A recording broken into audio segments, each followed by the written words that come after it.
don't hurt your business by just buying attachments because someone else had one. Figure out what's going to benefit your business and get that attachment.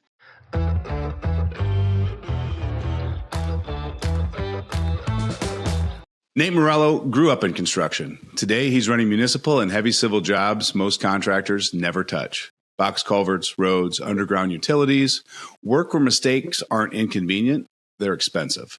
He's watched a rainstorm erase weeks of prep in under an hour. He's learned when technology helps and when it just complicates things. And he's built MC Build by focusing on one thing, doing the job right and leaving customers better off than when he showed up. If you're trying to figure out how to grow without overextending or when to keep things simple instead of chasing the next upgrade, this conversation is going to hit. I'm Ryan Deemer. This is the Skid Steer Nation podcast. And in a second, we're going to introduce Nate. Before we jump in, this is for the contractors listening who's doing solid work, but still feel like the business runs you. You're busy. You've got jobs lined up, but your marketing is scattered, inconsistent, or completely ignored because it's always something you'll get to later. That's exactly why we built Throttled Up Marketing. We help contractors clean up their online presence so the right people find them, trust them, and call them without you living on Facebook or guessing what works. No gimmicks, no fluff, just local visibility, clear messaging, and systems that match how contractors actually operate. If you've ever thought I shouldn't be this stressed when we're this good, we're who you built this for. All right, let's get back to the show. Nate, thank you so much for taking time out of your busy schedule. You just got 19 inches of snow up there in New Hampshire. You've been plowing for days. I appreciate you sneaking an hour or two away to join us. Yeah, no problem. Thanks for having me. Yeah, I'm excited, man. I know we've been kind of going back and forth on Facebook. You've been talking with Kim. You've been talking with me. You have a unique business, an awesome structure working with your father. You've got a couple different divisions. You have Morello Construction, MC Build. They go hand in hand. They work together, but kind of indifferent. And I think there's just a lot of little lessons that you've learned in 22 years of business that's going to really share some insight to these guys that are 1, 3, 5, 10 years in business. So I appreciate you taking time. Yeah, no problem. Your father already had the company and then you joined, correct? After school, is that? Not really. No, he was a job super for a big company. I went to school, got out of that. After a semester in college, he broke his leg. I came home to help him. We decided to start a construction company together, and it just kind of went from there. We went from small kind of stuff into custom homes. Once we got into custom homes, we decided, let's get an excavator. We'll dig our own sites. So we got an excavator, and housing market fell off in 2008, and we just kept rolling with dirt work. Kept seeing those dirt jobs come in, bigger contracts with the state and on railroad jobs. Anything we could kind of bid at, we went after and chased after. And it was kind of something that really worked for us. Being a smaller overhead company, we're able to get those jobs and be able to accomplish it. That's fantastic. Custom home building. I'm always intrigued by that because I feel like that's something that sounds like it's all individual for every new home. But I'm assuming there's a lot of the steps in that process that are identical that you can kind of systemize and put into a framework to make it easier on the business while still having the custom experience on the front end of the customer. Is that accurate? Yeah, so really the only difference between a custom home and just a regular, not pre-sold even, but just a spec home is you give a customer a set of plans or they'll give it to you and they say, this is what I want to start from. And so you can go from that and you can make changes along the way from dramatic to small things, and they get to pick things along the way, like what cabinets they want, certain layouts, where the island's going to be, do I want a fireplace in this room? So anything can be done and added, but they like to have a good framework to start from and gives them ideas.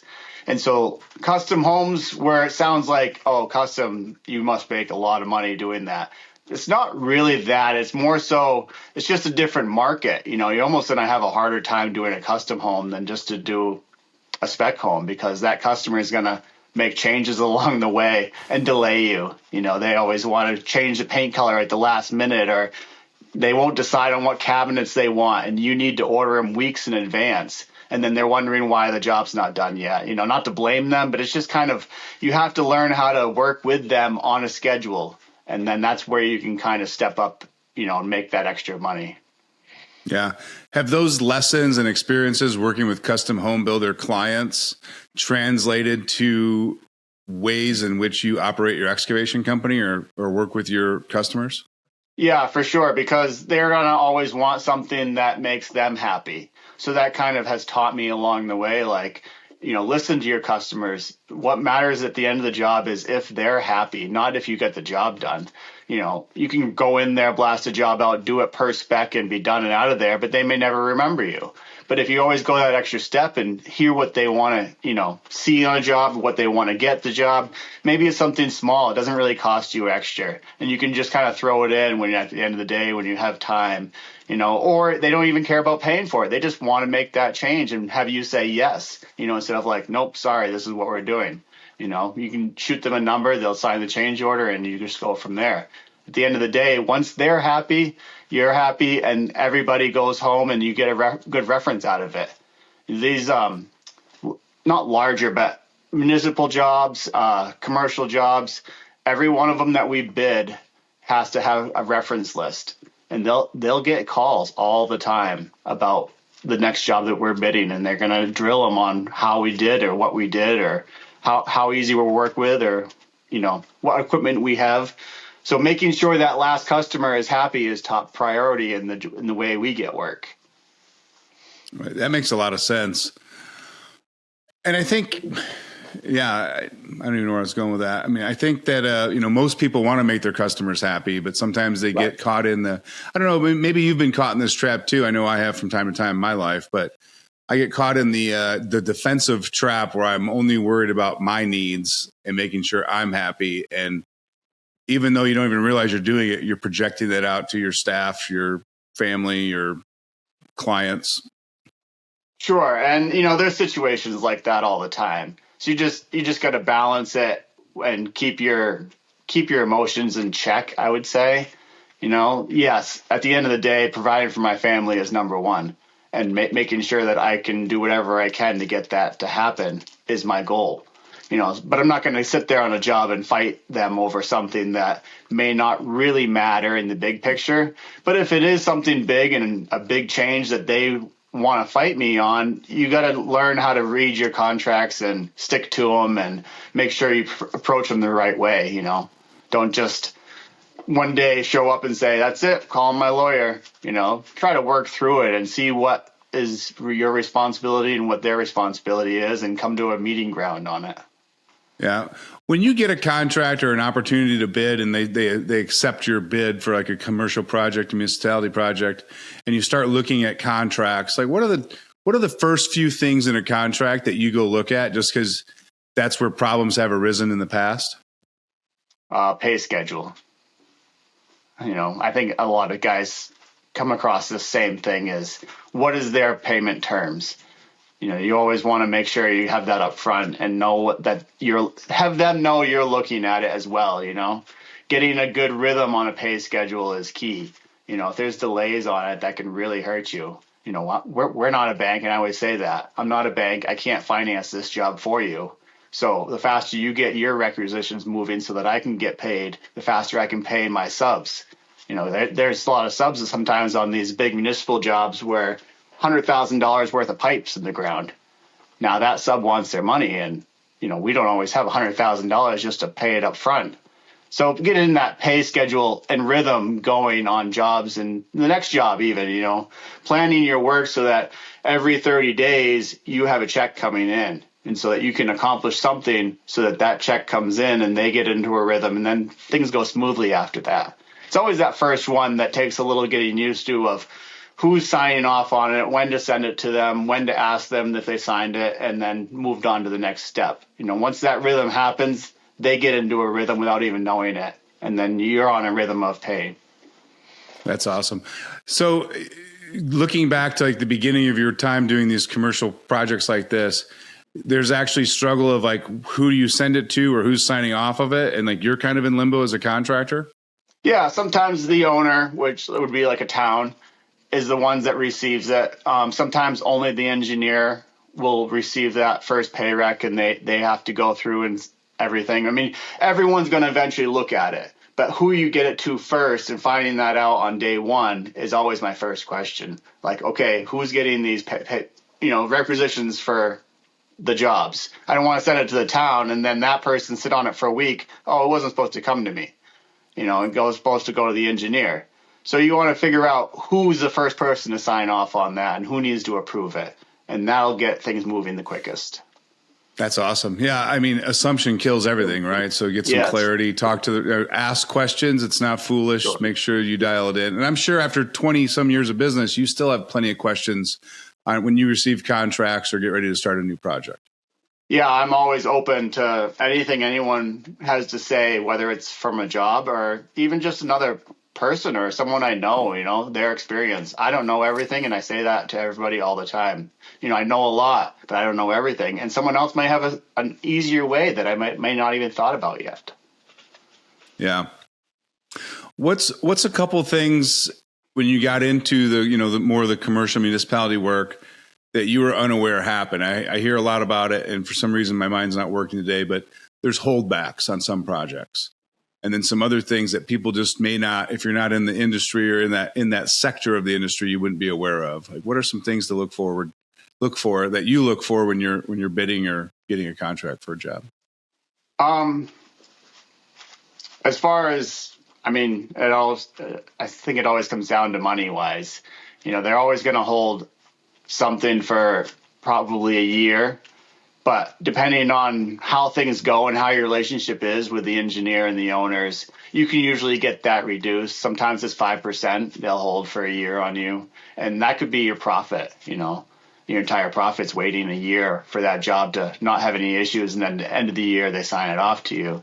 So that's something that can really get in the way. They'll reduce it sometimes to 2%, or they'll just sign off completely and say, this job is great. We just had that happen on a box culvert. The town was so happy with the entire progress of the job. They just said, here, we're going to sign off on the full pay rec right now. We don't need you guys to hold anything for a year, Yeah, but you structure your business with intentions of holdbacks on most projects. Yeah, you try to. And like I said before, with the rhythm of things, keeping jobs in a good rhythm, the same kind of jobs. You don't want to do two large jobs that are municipal projects and they're holding 5% on you or more for a year. You do those right in a row, and then you're on 6 homeowner jobs or whatever it is that pay you right away. And now you don't have anything to cover you for that year, 2 years down the road. It just compounds, as in, well, we're having money held on us, but if I did a job a year ago that had money held on us and it's released now, it's kind of like getting paid every month. Getting those released on a regular basis is what you look forward to. Having those gaps is harder to plan for than the constant coming in. So doing the same type of jobs will have the same releases usually, in the same frames, a year or so down the road. It's long-term planning. Yeah. So what I'm hearing is you're basically building your own self-sustaining annuity fund where money goes in now, money comes out 3, 6, 9, 12, 18 months later. Sure. Yeah. It's the initial start of that's really the hardest, but once you're doing it for a while, years wise, then it starts, you always start seeing these releases come in. Yeah. How did you handle that first year? I wouldn't say that there was a first year, because I think with every business, you kind of grow, everything kind of just slowly builds. It's really hard. I think it would be hard if I was like, oh, I jumped into a $500,000 job the first year of business. And then there was a bunch of these things being held on me and I couldn't pay anything. That's hard to do. But, everyone, I think, builds to get to that point. And so the rhythm is there and you don't have to worry so much about, that first job of, I don't have 50 grand until next year. Right.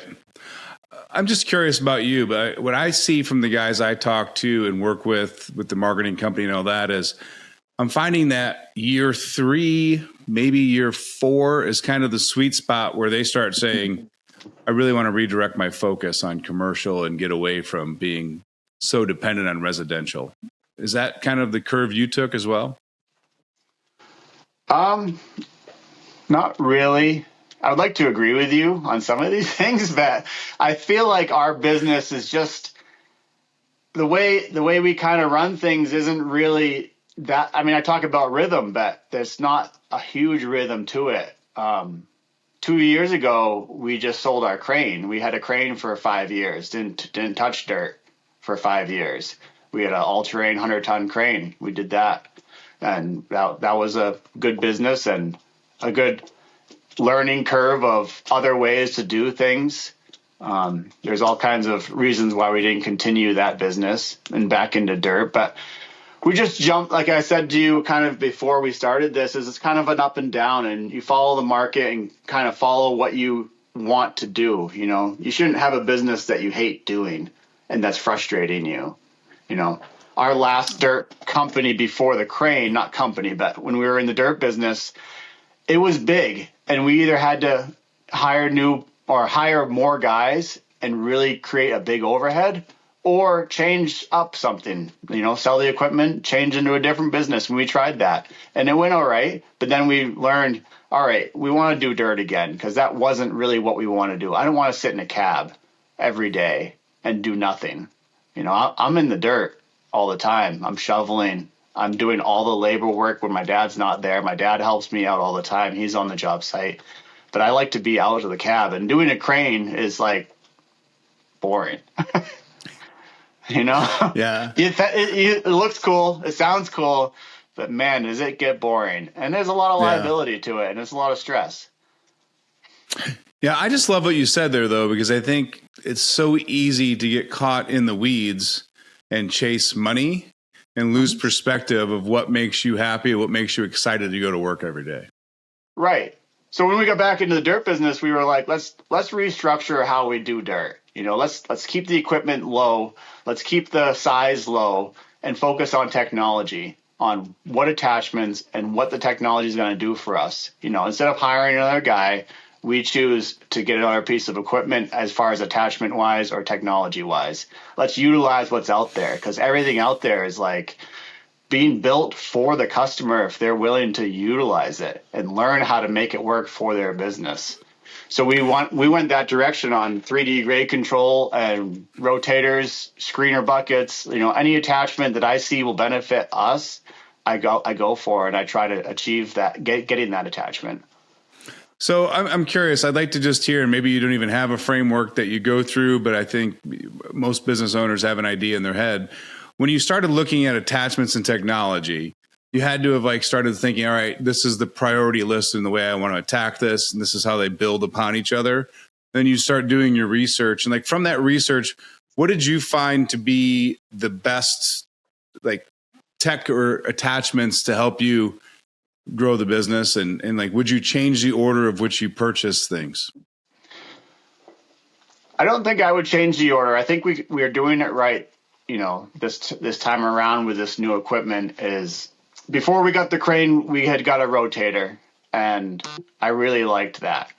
And it got really interesting ways to use that on job sites. So this time around, I was like, we're not buying an excavator without a rotator. It's just a key factor for a small business that doesn't have a lot of guys in the ground. If you can utilize it for your business, it's not for every business. And I've had this conversation recently a lot online. It's not for every business. I'm not saying that every business needs one. You don't have to use one. But for me and how I do things and some other smaller guys, it may really benefit. And if you already have a ground crew that's doing all of your groundwork anyways, you may not want to spend $80,000 on a rotator or more, depending on the size of machine. Don't hurt your business by just buying attachments because someone else had one. Figure out what's going to benefit your business and get that attachment. So a rotator is key. I wanted to have that. That keeps me in the cab without having to shovel as much. Keeps my labor down and keeps hiring a guy down.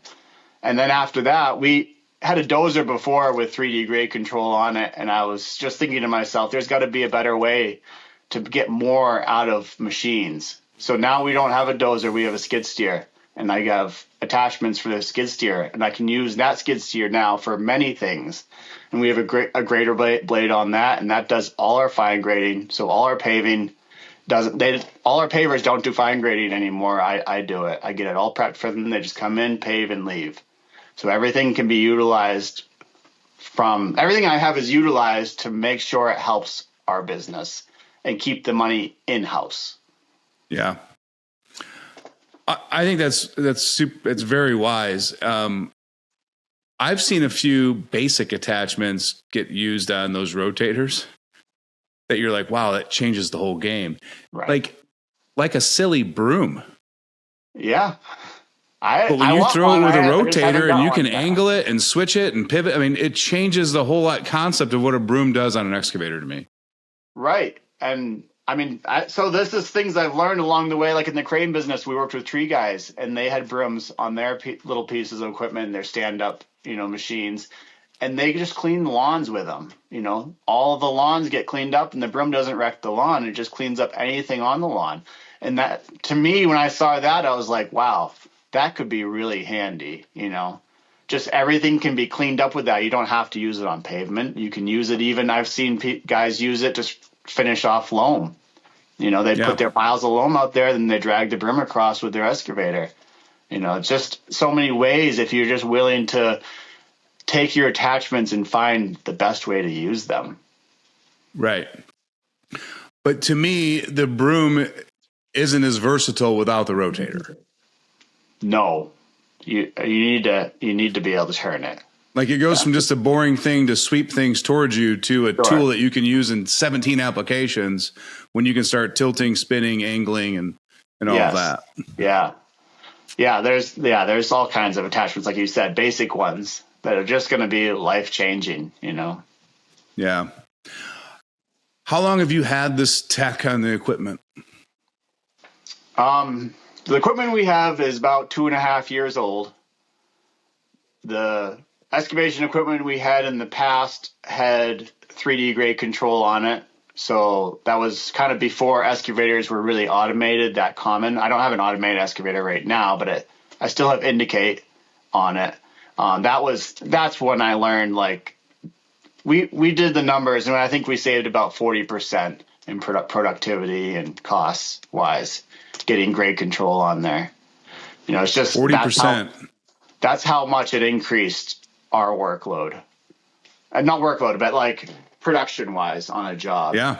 It's probably about 40%. My father does a lot of the numbers, and that's what he was coming back at. He was like, wow, we've gone up 40% since purchasing grade control.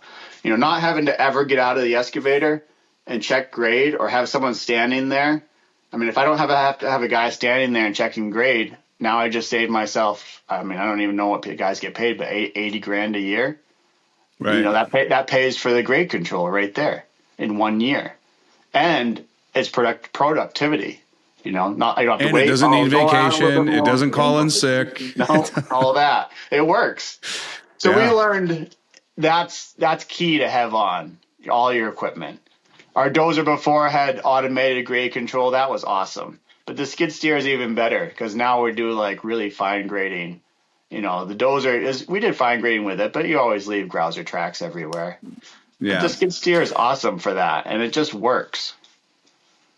So have you ran an excavator with more of the automated grade control built into it, or just the indicate? Just indicate right now. I haven't had the opportunity yet. I get mixed feedback from operators.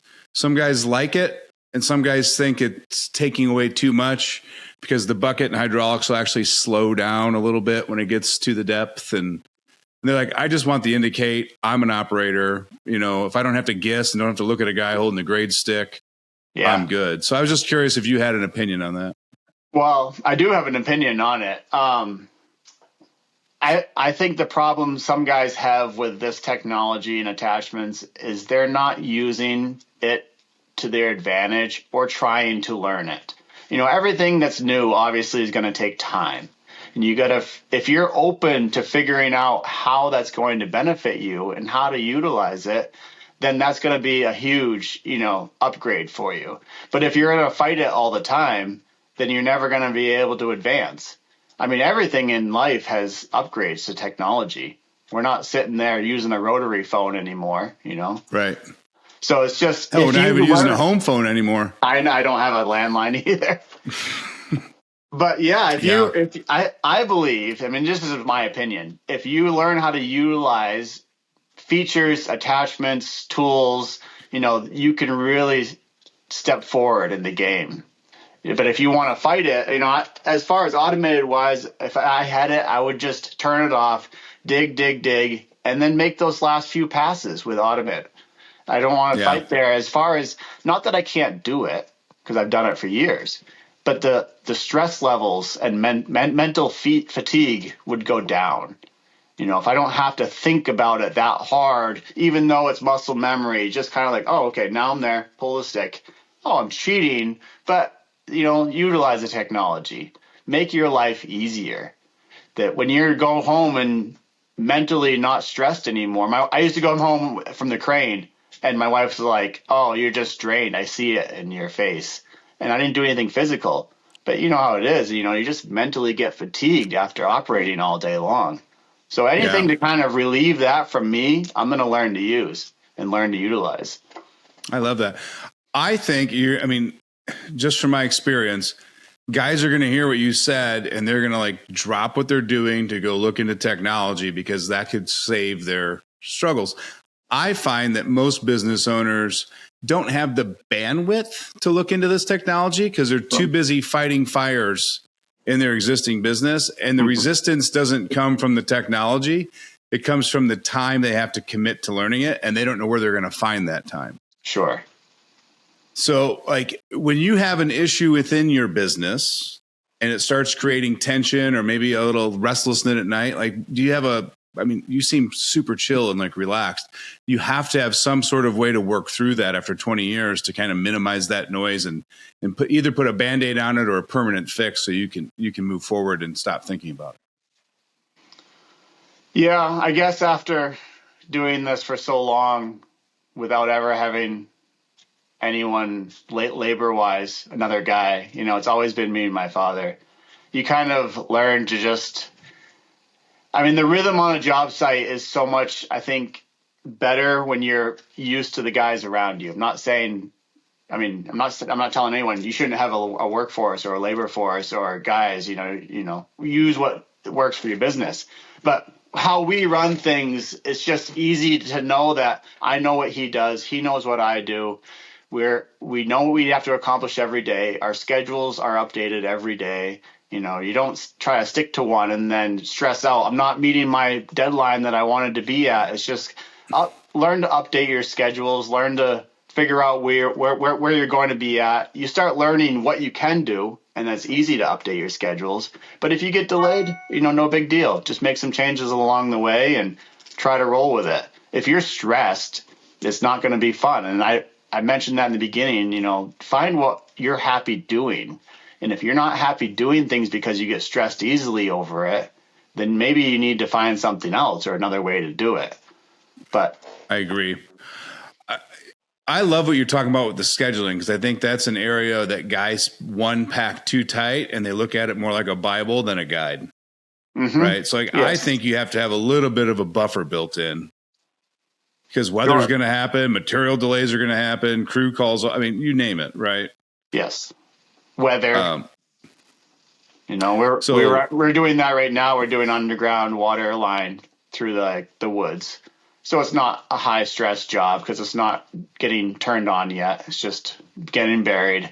But we've had a lot of delays along the way. We're finding things that no one knew was in the ground, old foundations to now we're finding out it was an old mill that was there. So we had to get through the foundations. We're finding where we were hitting water lines that were services that weren't marked. They cause delays and there's problems when that happens. But when you know your contract, those are change orders. And so you get them fixed. You kind of record your time, make sure do what you have to do to get those things fixed or a way to get through those, and record your time, get your change orders written out properly, get them signed, and move on. I don't think anyone ever makes money from change orders, but you can try to at least cover your costs for unknowns. Yeah. That's smart. I mean, a lot of the guys that I talk to on a consistent basis, they're not 20-year veterans. They're newer in business, and a lot of them are still doing light commercial, like real light, or have more residential focus, whether it be land clearing, site prep, building foundations, all that.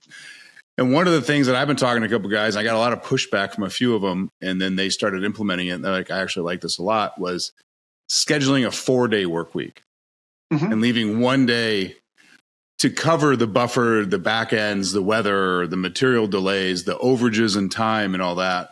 And it's not so much that you're going to work 4 days, like that 5th day will get filled up, or maybe it's maintenance and, things that still need to be done, but it doesn't ripple the next 3 weeks down the schedules as hard.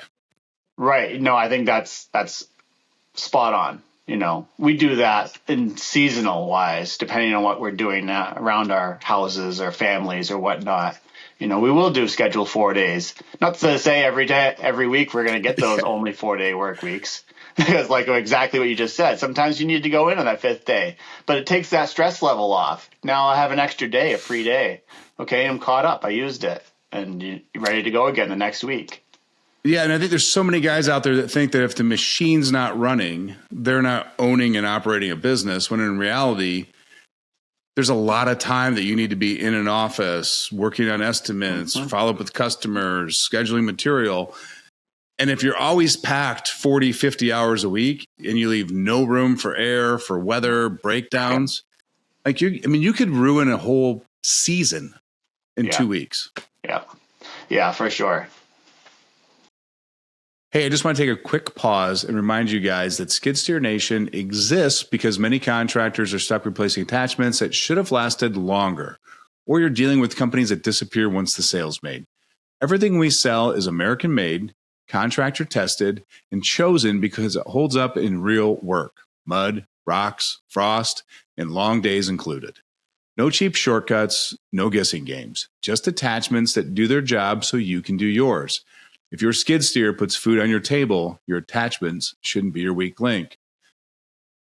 Head over to skidsteernation.com or click the link in the show notes. All right, now let's get back at it. But back to you with the technology, guys that want to go out there and run into it. I always say you have to look at your business with a clear lens, be vulnerable with yourself. Where are you doing great? Where are you doing okay? And where are you sucking? Yeah. Figure out where you're sucking, make a priority list. Don't fix them all at once, one at a time, and then get some mental bandwidth back so you cannot always be on that high alert, fight or flight stress level. And then you can start looking at ways to improve your process or technology. But if you start looking at that now and you abandon any issues you're having now, you're really just compounding those issues. Sure. Yeah. I mean, I know I mentioned this when we first started to talk about attachments and technology.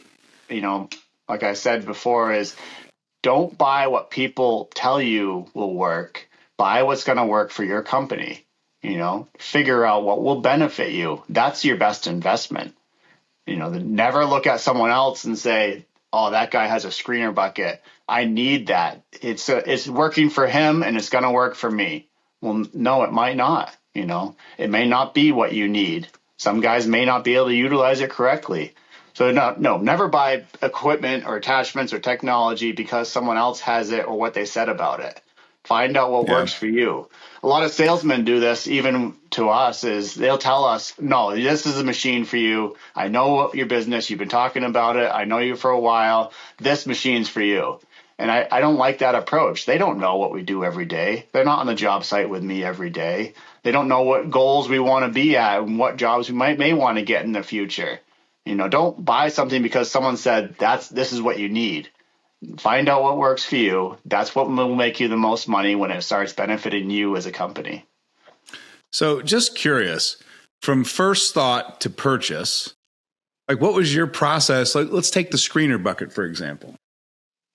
How did that go for you? I don't want to tell someone that they need it, but no brainer. I would never get rid of that screener bucket. No, but from your first thought of saying, I wonder, I've seen this screener bucket. I wonder if that would work for my business, to the purchase, you had to have some touch points, some research. Yep. So a demo maybe. where we started, we had a road job, or I call it road job. It was a driveway, and it was like 1,700 feet up a mountain. But we had a lot of loam going through a couple fields, and we're like, we need a screener. There's just got to be a way we can utilize what's on site. We've rented a couple screeners here and there. We were like, okay, we're gonna buy a box screener. A new box screener is like 50 grand. And I was like, okay, yeah, that'll work. But then I was like, I've seen screener buckets. So we looked into the screener bucket. I didn't know the productivity of it because you can never tell by an advertisement or someone's video. You don't know how it's going to work for you based off of their conditions and your conditions. But a screener bucket, was under 30 grand. So I was like, okay, we could save 20 grand. I still need an excavator to screen, whether I use a box screener or a screener bucket. And what I learned, that was my steps of like thoughts of, is it worth it for me? And we were like, let's make the investment in the screener bucket. If I'm only the one on site working the machine anyways, if I have a box screener, now I need to jump back and forth. Or I have an older video of me doing a box screener with my rotator, walking around the other side, cleaning it out with the rotator backwards, the bucket backwards, cleaning that out, then pulling the tailings, then going the other side, loading it again. And I'm like, this is just mayhem. And you need a big site for it because you need all that room. So once we made the decision to buy a screener bucket and used it a couple times, I was just so impressed. Because you're able to stockpile with the excavator and just grab with the skid steer, correct? For a box screener wise, a screener bucket. With the screener bucket, you only use the excavator. I mean, you've got one for the excavator. I'm sorry. I thought you had a screener bucket for a skid steer. No, this is for the excavator. Okay. They do make attachments on the bucket that I have that has the plate attachment, and I could put it on a skid steer as well. But the screener bucket on the excavator, that's all that I use it on. So I can dig out of a pile, I screen it in another pile, I swing to the other side and dump the tailings. Or if you're doing a lot, I sit on top of the pile I need to screen. That's the easiest, and you can screen next to you and then dump your tailings on the other side of you and just keep working your way back. And the production of it just blew my mind of now you're screening as fast as a box screener, if not faster, because it's not getting clogged. The way that works is it's just constantly fluffing up the materials. So you don't ever clog because they rotate within themselves, the stars, and they clean themselves out as they're working all in one process. So the box screener, you've probably used one. They get clogged up. You put it in a scoop of loam that's a little wet or something, or they got a lot of roots on it. Now you shook off the whole pile you just put on there, and you got to re-screen it again. Whereas my tailings come out perfectly clean out of the screener bucket. So what you think is, it doesn't screen quite as fast. You're not re-screening 3 times afterwards. You're done. Your tailings are just rocks and roots. There is no. And you're either not jumping around, moving like you said you were doing as a solo operator, or having to have a second person on site, correct, to help manage the screening process. Right. So there's that huge cost savings. So that's one example of that. If you're just doing a pile, but I use mine on every single job site. I bring it with me on my jobs, and we've been doing a lot of trench work. So I dig the trench. We do what we need to do, and then I dig out of the pile that I just put off to the side of the trench and screen on top for all my bedding, for all the bedding for the pipe and to cover the pipe. And now you have you're separating the material to get the rocks low and the. Yeah. So I dig the trench. So all that spoils is on the side, and I use those spoils as my bedding to go back in the ditch. And then I put all this stuff on top of the bedding for filling it again. So now everything gets used on site. I don't bring in any more material. I don't have to think about extra trucks, ways to get it to the ditch, how much I'm bringing in. I almost have endless amount of bedding when you're using it in that method, because you just choose how much you want to put on until you start putting the spoils on top of that bedding. So that's where I think it's utilizing is all these tight sites. You can't get a truck in, you can't get a skid steer or a loader in, trying to dump this bedding into the ditch. Now you can be really compact and tight and efficient, and you don't have to haul anything out or haul anything in.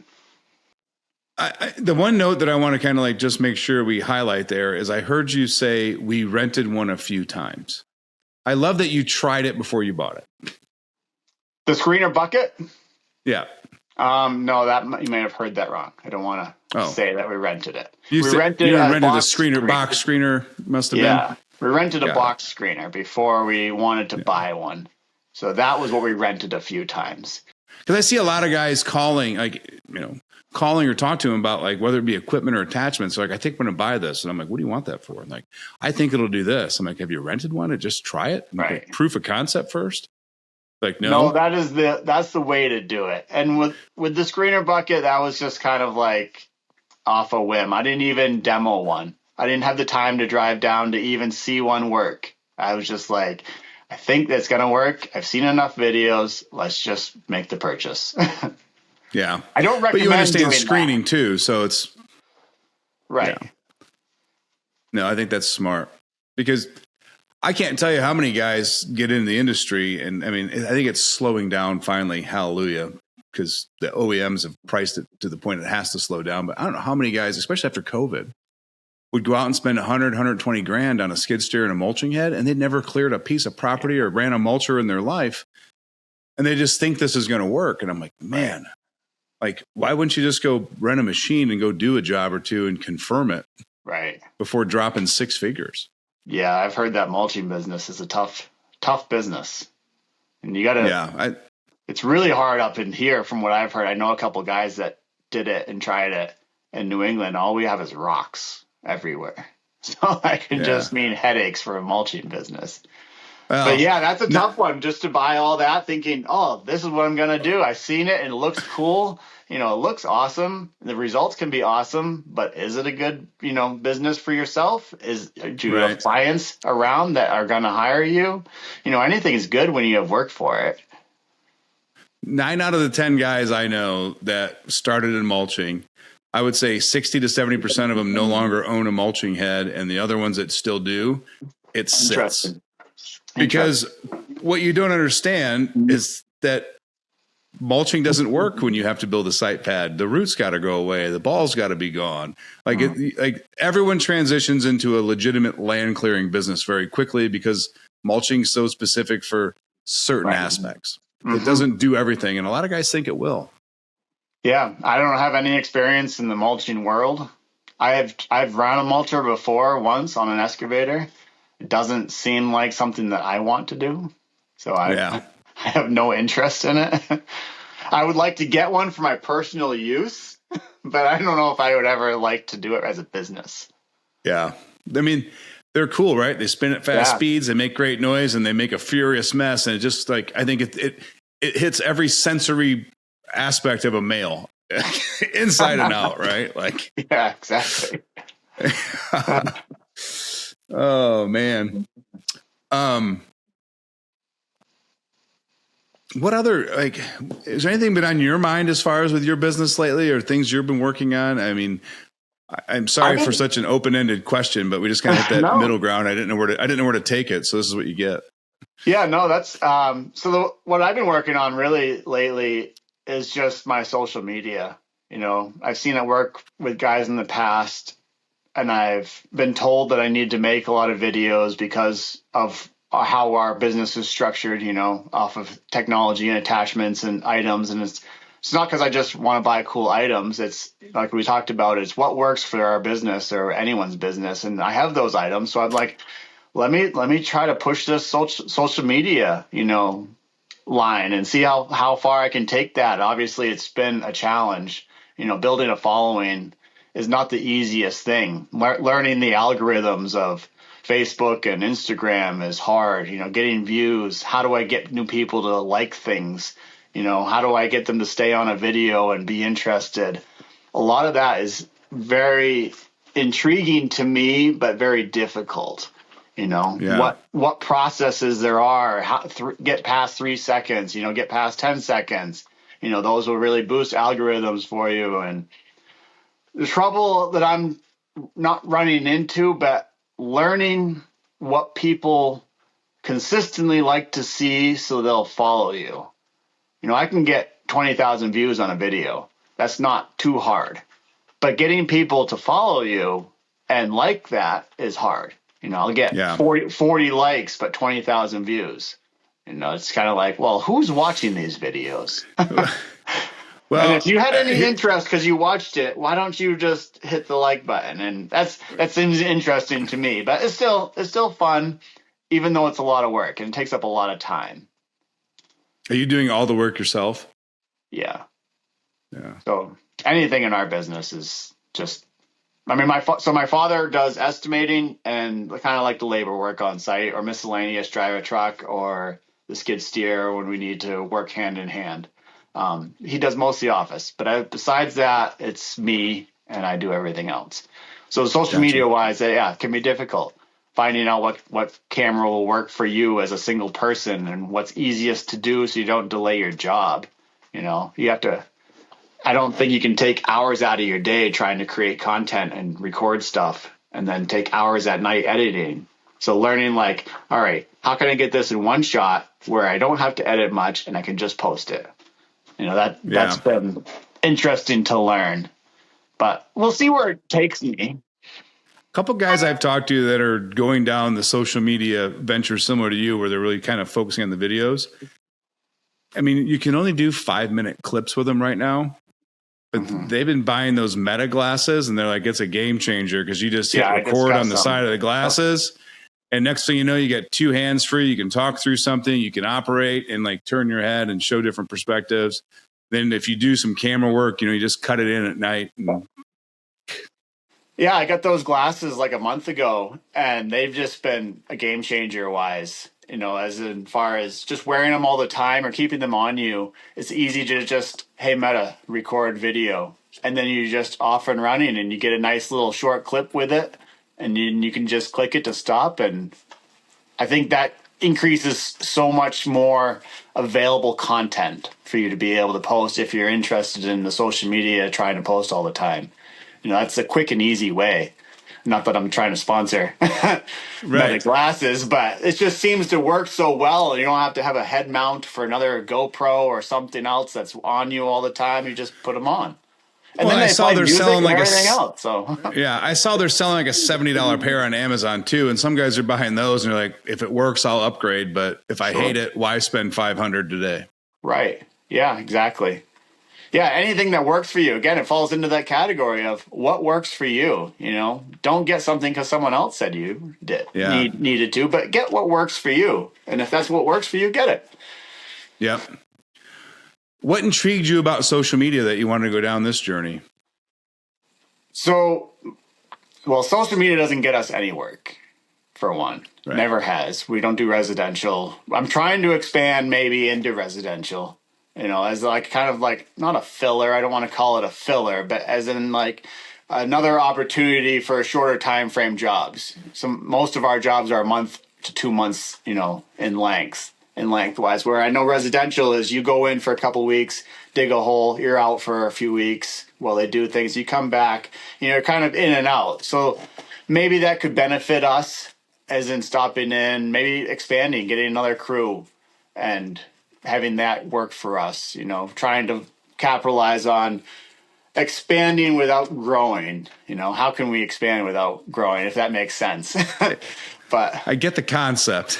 Yeah, so it's a challenge. So I think social media wise for me is to create a potential following where maybe I can get something back, like money wise. For me, it's not for my own reasons. I don't want to post videos just because I want people to see what I'm doing. I'm trying to get something out of it. If you're interested in what I'm doing, I want to show you that, and maybe someone can one day pay me to do that. Whether it's through a sponsorship or just some, the basic what you make online from views. Get something back is key. Any kind of income from what you're already doing. I grab any opportunity I can that comes my way. If there's something that'll make me a little extra money that doesn't really take up too much extra of my time, I'm going to chase that. Maybe it'll turn into something big one day. Not social media, but anything that comes your way. If an opportunity is presented to you, try to explore it. It could be the thing you needed. You never know.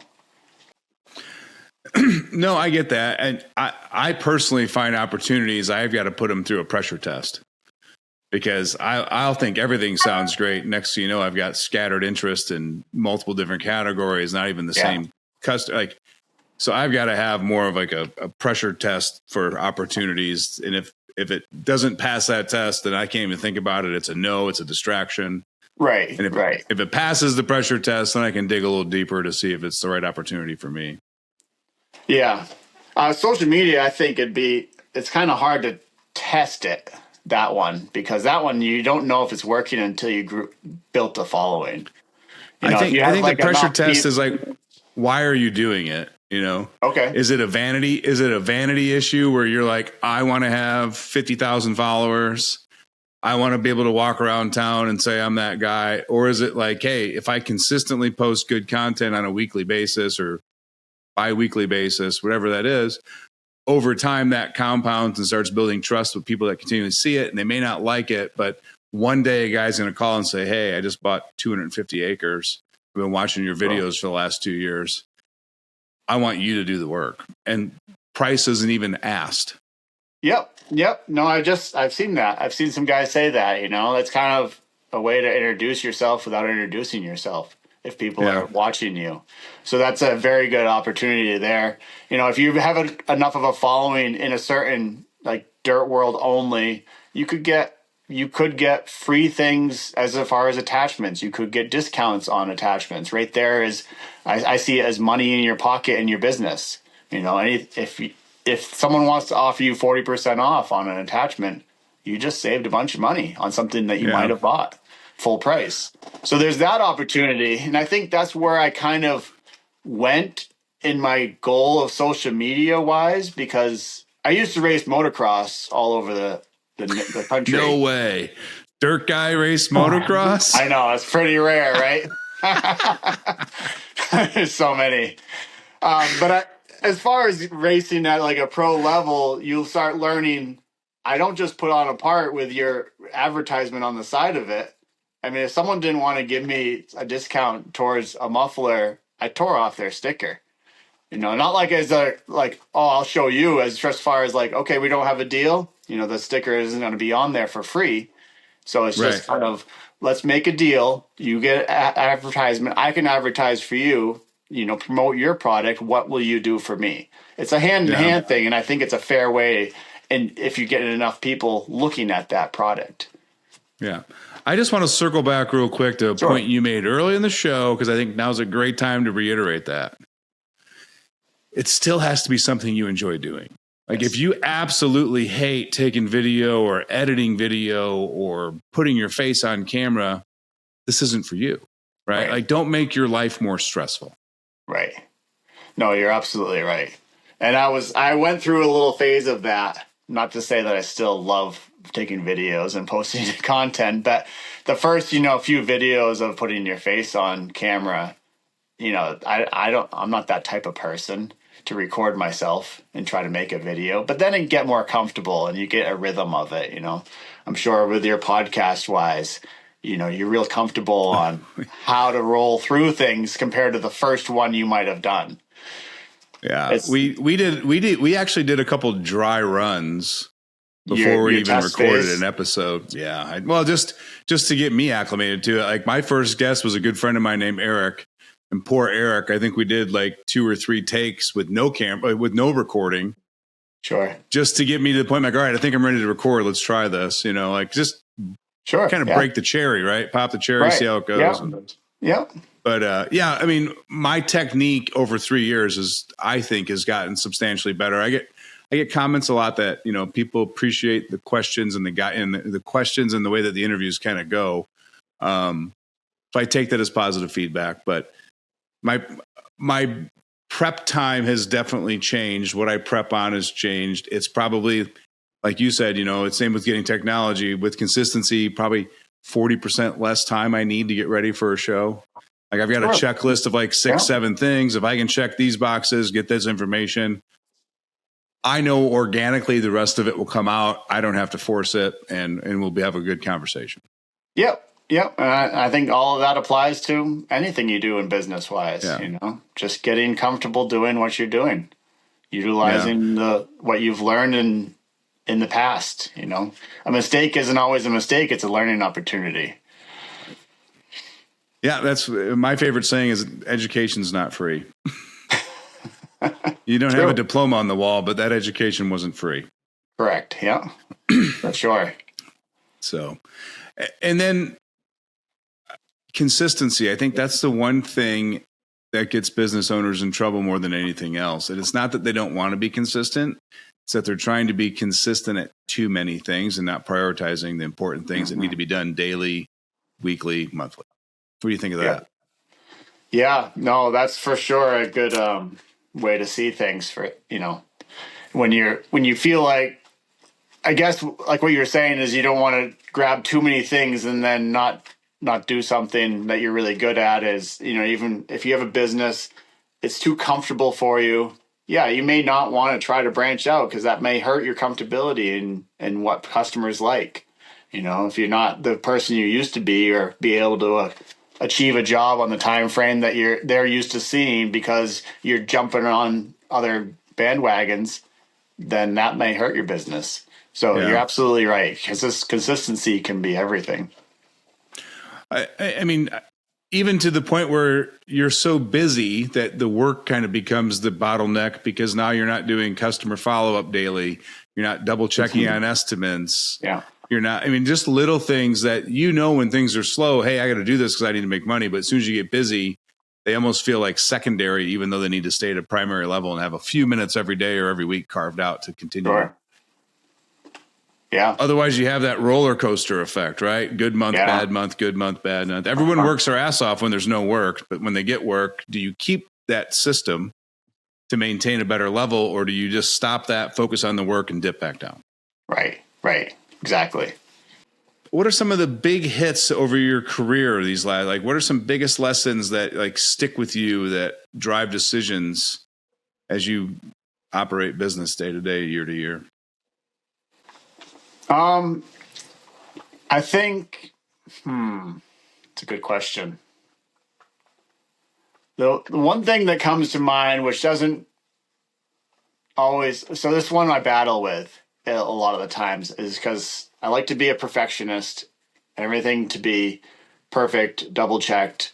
There's don't leave any loose ends. Make sure everything is accomplished. But at the same time, I've learned throughout the years, whether it's getting better at doing something or maybe letting small things go is beneficial. Don't spend too much time getting everything to a level that's above what's needed. Whereas there's spots where you need to do that, go the extra distance on making sure that customer is happy on their side and what they're looking for. But on something that really bothers you, that's going to take you extra time, don't get caught up on that, because you'll lose a lot of time on that. And I feel like that's what I've learned along the way is don't over perfect the process that you're doing, because you can really slow yourself down by spending that extra time. Figure out your rhythm, do the job, get it done, make sure the customer is happy, and then move on. Yeah, I love that, because momentum's trying to easy say it to without forget. being negative and sound but like I love that, because yeah. But momentum's easy to forget you have, because you don't feel it when it's moving in the right direction. But when you kill it, it's very hard to get back. Yes. Yeah. For sure. It's like a semi truck. Quickly. Very quickly. So I love that. I love that, of not breaking that momentum, having a goalpost for what done looks like, because this is completely side subject, relevant to the conversation, irrelevant to dirt work. But I've been writing a book, and it's been a year process. And if you're thinking about writing a book, be ready. Be ready for some hair pulling, sleepless nights, and it's a way longer journey than I ever expected it to be. But I'm to the point now where we're getting towards the final edits, and like what you're saying, you read something like, "Oh, I can make that better," and then you do that 2 or 3 times, and you're like, "Well, it's actually worse now." Right. There has to be a line in the sand that's like, "This is good." Yep. And just learning what spots on a job will make a better, difference than others.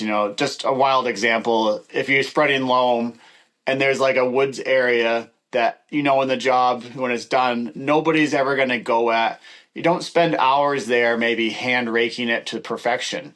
Get it laid down, make it look nice, grass will grow, and then spend your extra time where it's going to make a difference to the customer and where they're going to see it and use it and utilize it.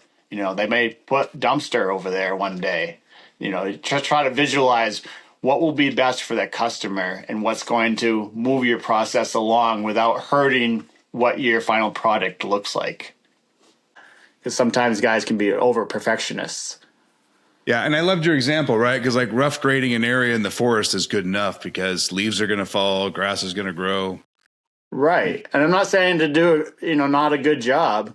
Just try to think about what's the job site going to look like in 3 months and what the customer wants to see and utilize and use and what they will never see and use. So don't waste your time in spots like that. And that'll take time to learn, what a job site's future is going to be. Yep. 100%. Smart advice, man. Well, we covered so many things. I know. I have a lot going on in my company. My mind's kind of spinning. You ask good questions. Yeah, thank you. My mind's going kind of spinning in a good way.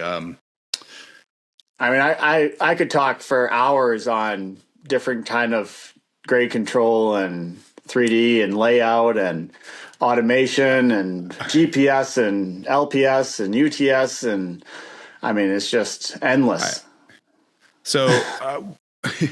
We've been assisting a company. They're bringing a new machine. I watched your video on that. Did you? Yeah. And I went down the rabbit hole. As a non-operator, sure. I went down the rabbit hole on machine control systems, GNSS, RTK networks, and so I base rovers, the whole kit and caboodle, and I could talk about it for hours too, from a limited knowledge standpoint, not from a user first hands on. But I think we're at a brink in the industry where in the next 3 years, this is going to become the norm in excavation companies. I think the access to the software and the hardware is going to slowly get into the price range where you have to invest in it.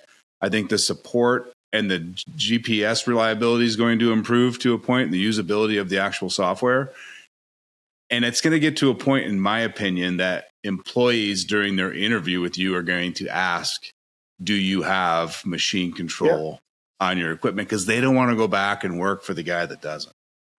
Right. And I see it already being implemented in so many guys and so many companies, but you're right in saying that you aren't going to see that actual jump until the price point is where people start putting it on. Yeah, it's been out there forever, and it's been utilized a lot. And I had it 10 years ago or 8 years ago, and I was using it then. But now you see it's common.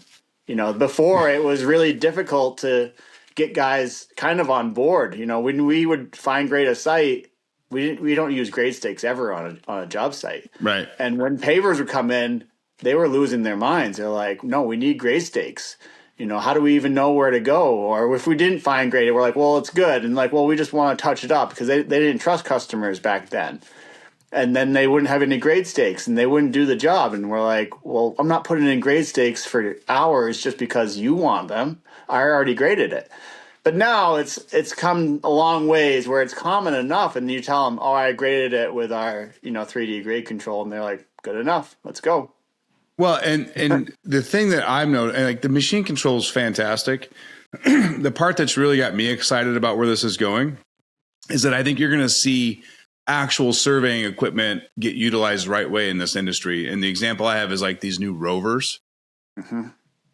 They're running off tablets. You can overlay Google Maps. They've got cameras built into them. So now you can document as you process. You could actually run your grading reports and then overlay it on Google Maps for estimating to residential customers, showing them where that back patio goes, or giving it to a GC about your grade rate and your heights and elevations. Then you can take that. So I think it's going to change the front end of how that works. But the beauty of that is that now this stuff just Bluetooths to your machine control. So once you dial it in, you can mix that in. If it's a job that doesn't have takeoffs or the other more in-depth plans, you can build your own on the fly. And so you could literally have yourself as an owner or a lead being a week, 2-3 weeks out, getting jobs fully fleshed out with these rovers, photos, plans. And that way, because how many times you went to a job before you had yours and the grade stakes are now missing because some subcontractor pulled them out for something they were doing. And now you're like, I don't know. They're just a magnet for trucks. Right. I don't know how. So, but if you get the or you have to wait for a surveyor to come in to give you your new offsets, because those ones. So you can eliminate all that because you could have all that done the moment. You could do it weeks in advance, and then they're all documented. Right. Yep. And a lot of this technology isn't so much, I think, on the big, people think I'm going to save money because it's going to increase production, but you're also saving time. Even to wait for that guy to come, that surveyor to give you an offset is time, whether it's 6 hours or it's 2 days, that's just time that you're just waiting on because you couldn't call him before you were ready and he's going to wait on that. And then, so it's just compounds. So everything, that's how we kind of treat a lot of our business is what's going to save us time because we can rent something and it may be cheaper to rent that item. But if we can utilize that item 8 times over the next 4 years, that means that we're going to be able to pay for that item, but we saved time. That may seem like a long time frame. Oh, I got to wait 4 years to get payback or whatever it is. But time you got to factor in as well. I didn't have to wait and lose that time. Time can be expensive. I didn't spend an hour every time I needed to rent it scheduling it because it's something that's never in stock, or I didn't have to drive there. Right, driving there to get it. It's days gets compounded. I spent a half a day this morning picking it up, loading it, unloading it, getting on the job. I used it, and it was great. It was awesome, and I saved money. Now I spent 2 more days, getting it back or moving it around. I don't know. It's just time. And that's something that I have a hard time remembering and wrapping my head around because where we live, you could pretty much be to a rental company that has anything you need to rent within 40 minutes. Right. That's not true across the country. No. Right. Yeah. Our job going on right now is 2 hours from my house. Yeah. And to have a rental company that's another hour and a half from that job where I rent from that has the piece that I want. Yeah. It's a lot of time driving around. In simple math, I don't want to get dialed in on the numbers and all that, but like these guys that bid day rate, half day rates, right? And like, let's just say $1,800 for the sake of the conversation. If you're $1,800 day rate and you got to spend 6 hours going and picking up rental equipment, that's what, $1,500 day rate usage on top of your rental fee. So you do that 8 times, there's what, 3, 6, 12 grand in day rate. Right. You could just, so again, you don't see it on the paper, but it all shows up somewhere. Time is very much a value to that. Yeah. And you're exactly right on saying that adds up quickly. We bid jobs only off of the entire project. Sometimes it's lump sum, but most of the time it's even line item. But we always know what our day rate is. You always have to redo your bid and look at the time frame because you have to know how long you're going to be in a job, and then your time frame adds up to what you're going to make on that whole job. So we even have day rates, even though we don't do day rates. We know what we need to make per day. You have to. And everyone should know that rate, And you're right. You start factoring your time, and that will make a big difference in your business when you know how much your day rate is. Yeah. I could go down the weeds in that department too. Oh, but I know. I'm going to refrain myself because I want to be respectful of your time. I just want to mention, just to have on there, is I had this conversation many times with probably a half a dozen people. Is they say, well, my rate for my 265 is so and so, and I'm like, well, what's your company rate though? If you're only renting that out all the time, who's paying for the rest of your equipment?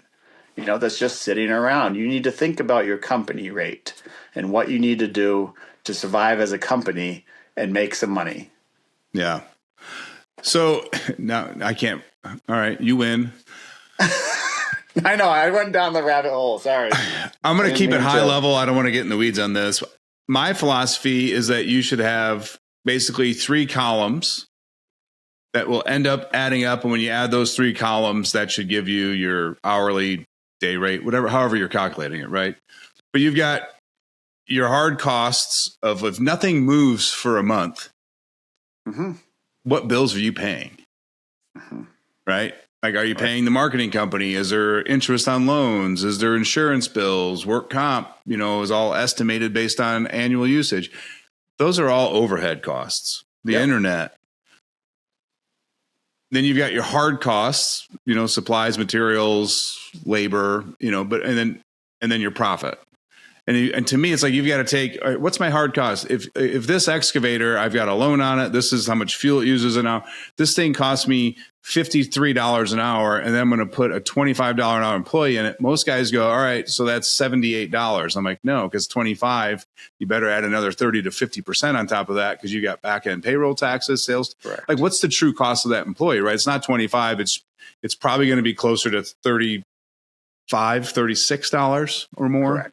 Yeah. Right. So like you got to get more granular in those line items, because what happens is that you'll start bidding jobs and think you're hitting 20, 25, 30% profit margins, and you're really hitting 5% because you're not allocating the overhead and the back end expenses. And that's just getting sucked out of the profit. Yeah, you're exactly right. You're absolutely right. You gotta learn that as a business owner. Yeah. It's not negotiable. Right. Mm-hmm. And don't get caught up in the weeds of like, does this skid steer cost me $52 an hour or $53.50?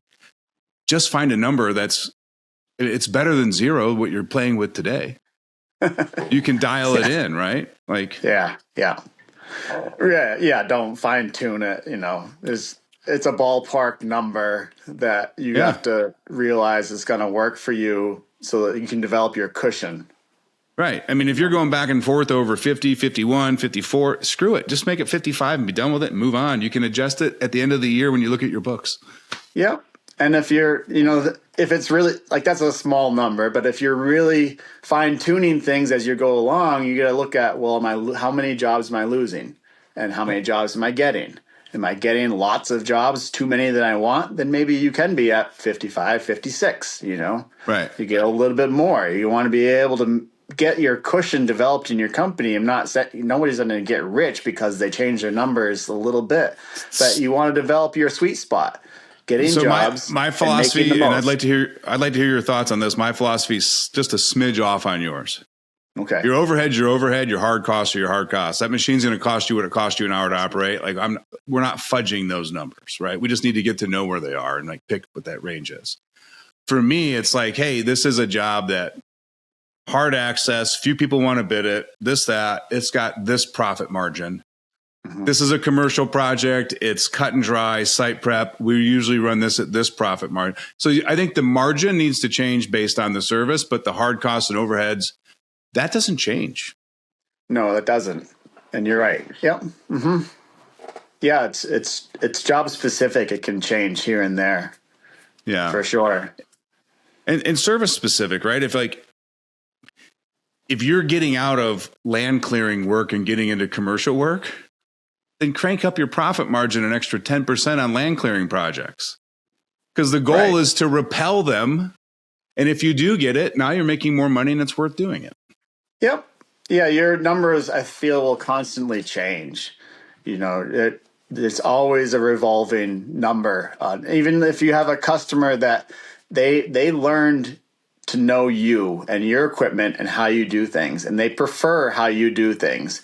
This way, you can charge a little bit more. It's worth it to them, and it's worth it for you because you guys have built a relationship. They know you're more than a competition, but they don't want to use the competition because that may cost them more on the back end. Yeah. So that's another example of how you can kind of change your number a little bit. But you're right. 100%. The hard costs are hard costs. Those aren't going to change. But job to job, customer to customer, what you're doing, those have got to vary. And this is where I think most guys get caught up is they'll skip the process, the consistency of building out that back end spreadsheet or putting the pencil to paper and saying, all right, hard costs, overhead, profit. Like, you still have to do that even if you're going to discount it for the customer, because you don't want to lose the habit of doing your process, number one. Mm-hmm. And then number two, you just got to confirm that if you're going to cut it, it doesn't cut so deep that you're like, well, shit, I'm working for free now. Yep. Yeah, there's so many variables on money wise and running a business. I think I heard this on one of your videos, and I've been asked actually personally the same question is, well, can you charge extra for your attachments or rotator or whatever? You know, I think for sure on your video you mentioned that, but I've been asked that, and you can't. You have to just figure out how that's going to benefit you. You know, it may have a number attached to it as far as the hard cost is. It's going to cost you more to pay for it, but now that number needs to be rolled into production, and you need to learn what you can do with it. But again, if you bought that screener for $50,000 and you're going to amortize it over 2,000 hours, right? So that's got an operating cost of, help me out here, $10 an hour? No, that's wrong. No, $25 an hour. That's your new hard cost if you're using that on a project and how many hours you're using it for. Yeah. And then when you build in the overhead percentage and the profit margin, you end up charging for it. You just didn't charge for it as a line item. It's just built into the tools and workflow of the project on the back end. Right. Yeah. You're not going to charge for it. And most everything that we have, we don't think when we bid a job, what's it going to save us? You know, the screener, is it going to save us X amount of material brought in? No, we don't really look at it that way. We look at it as time, because like we just talked about, time has a value to it. If it's going to save us X amount of time, that's more than what the screener cost. You know, that's going to pay back way faster than factoring those numbers of what that costs. That's how I see it, is some of those attachments, you still have to, bill and have a hard cost attached to it. But if it's going to be time, that's where most companies can make their most money, is how much faster they can do a job. And that gets me into another rabbit hole of talking about going down different directions. I had this conversation with a guy about equipment because I'm looking to buy, a bigger excavator, and we talk about it. We were just chatting, and you can buy the biggest machine that you want and get that job done. If that's going to make your job go faster, you get your job done that much faster. It's not going to make you money unless you have jobs lined up that you can go to afterwards. I finished a week early, but I don't have another job after this. So now it's just sitting idle in the yard. Now you're just paying for extra equipment sitting around. So don't oversize your company just because you can get some jobs done faster. You need to think about your back end of your workload. If you can have your workload match that productivity, then you'll make money. But you don't want to just increase one job productivity. So do you ever think about, all right, we've got this technology, this equipment, we can be this much more efficient. Do you ever look at it and still price it on what it should be if you didn't have that equipment, so you're not penalizing yourself for investing in your business and getting better at your trade? It's like the carpenter charging $100 an hour, and he can do it 5 times faster than I can. He's actually cutting his own throat by charging a specific hour. Yeah, no, I don't look at it that way. I mean, I feel that it's just a growing process. You just start learning the rhythm of your company, how fast you do things. And as you add pieces to it, you learn how much that will save in certain areas. It's hard to put a time savings on items. And you can't really account for it every time. It's not always going to be that. You don't know the materials that you're going to get into. I have a screener bucket, but if I get into material that's all rock, I'm not really saving time. I'm wasting all my time just throwing rocks out of the way, getting no fines out of it. But if it's all sand, then you just saved a bunch of time. So you can't count on it all the time, but you start learning a rhythm of your business and you find your happy mediums. Every business is different, so utilize your own business. Yeah. I want to wrap it up. I know you got some driveways to get back to. I got a snowblower to go push, and there's fine, lovely 19 inches of snow. Oof, good for you. You've made it a common theme throughout this whole interview, and I just want to recognize it. One, because it's something I truly believe in along with you, but you keep talking about like rhythm and flow.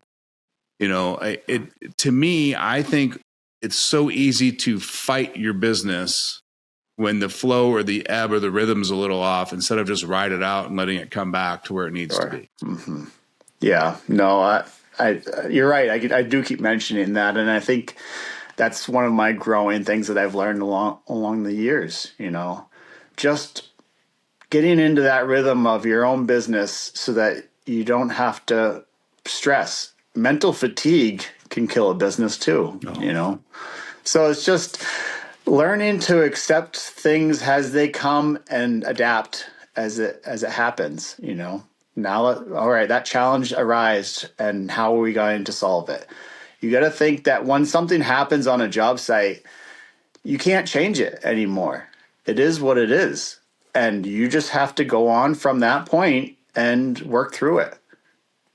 I can't go home. That's it. We're done. I hit a water line today. No, it is what it is. It happened. You work through it. You fix it. You move on. And you can't dwell on those things because you can't change the past. It already happened.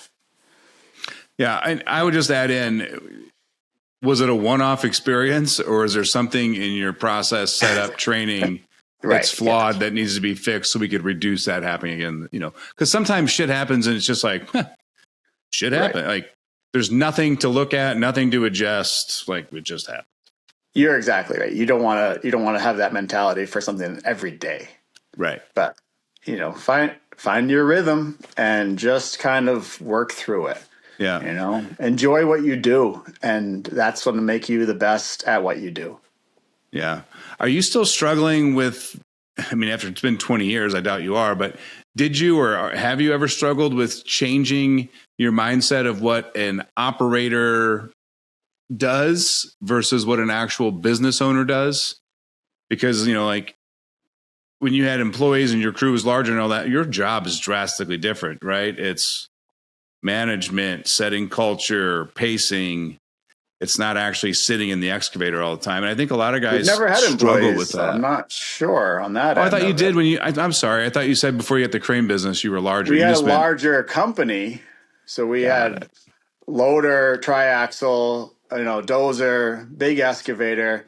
It was just still me and my father. I got you. I'm sorry. We just did bigger work and bigger pieces of equipment, but that just that's a lot. No, it's all right. That's just a lot to, grasp trying to be big without the support. Yeah. So I may have misinterpreted. No, I misinterpreted you. I remember you saying in place, and then I just kind of did that. But I just think that that's one of the things as businesses grow. Like you've got to change the lens in which you see things. Because a lot of, everyone's great at the skill. That's why they typically started the business. Correct. Yeah. And it's the business skill that's, I wouldn't say lacking. It was just never taught or learned. Yeah. Yeah. You're right. And there's something about sitting at a desk that makes guys go, one, I don't want to do this, or two, this isn't what work looks like. I need to be out getting my hands dirty. But there's a certain point where that desk work and you're guiding the next year, next 5 years becomes the job. Yep. And I'm not 100% into that yet either. My father does a lot of the desk work. Yeah. He's done it for years. So it's just second nature to him, which makes our job easy, Yeah. He does that without thinking about it, doesn't use a computer program. It's all by hand. And when he retires, I may have to think about bringing someone on because I'm not sure if I want to do that. Like you just said. I don't blame you. It's just a different mindset to be that person. And I understand it all, and I get informed on all the numbers, and we have these meetings, and we go over it, and I do the bidding with them, and it's just not my forte, Yeah. It's like I want to be in the dirt. But yeah, you see those videos of guys with their excavators, and it's clean, and they got socks on. I don't know how you can do that. Man, I'm in and out of the machine all the time. I want to be in the action. Yeah. Yeah, that's funny. That's funny. Nate, this has been a wonderful conversation. Like the depth at which you were open and the transparency you shared with us, I truly appreciate it. Made my job really easy today. Well, I'm glad to hear that. So I'm sure we could go on for hours and many more, but it's been a great conversation. I've enjoyed having it with you. Yeah, you're definitely going to mark down on the follow up in an X amount of time, because I think there's a ton of things that we could go deeper in or change topics and cover some more, and it'd be valuable to have you back on as a guest again. Right. No, yeah, I would love doing that. I think we did a basis of all the items almost, but didn't dive into anything deeply. Yeah. But I think we got enough head scratching moments where made people think like, sure. Yeah. I got to assess myself and my business a little differently. Yep. And if anyone has any questions, they can feel free to contact me. I'm always talking to people. I drive all the time and I'm always on the phone. Awesome. We'll put the MC Build Facebook page link in the show notes so people can easily find it, shoot you a message on Messenger, connect with you. I'll tell you right now, if people reach out to anybody, it's going to be you, not me. They never reach out to me, but the guests text me all the time. It's like, hey, I just had 2 guys reach out to me. I'm like, awesome. Yeah. Yeah. No, I get it all the time. So I'm used to it and I'm happy to do it. Cool. Well, I'm glad you decided to come on the show. I know there was a little, let's dig a little deeper into what this is at the beginning, if I remember correctly in our conversations, but I truly appreciate it. It's been an amazing conversation, and thank you. Yeah, I've had fun. Thank you. Yep. Before you shut this episode off, I want you to think about this. Most contractors don't need more motivation. They need clarity. Clarity in how you show up online. Clarity in why customers choose them. Clarity in how growth actually happens without burning them out. That's what Throttled Up Marketing does. We help contractors stop guessing, stop reacting, and start owning their local market with systems that actually work long term. If you're tired of feeling busy but not in control, you'll know when it's time. Click the link in the show notes or go visit getthrottledup.com. Schedule a call with me. We'll see if we're a good fit. Thank you all for listening again, and we'll see you next week.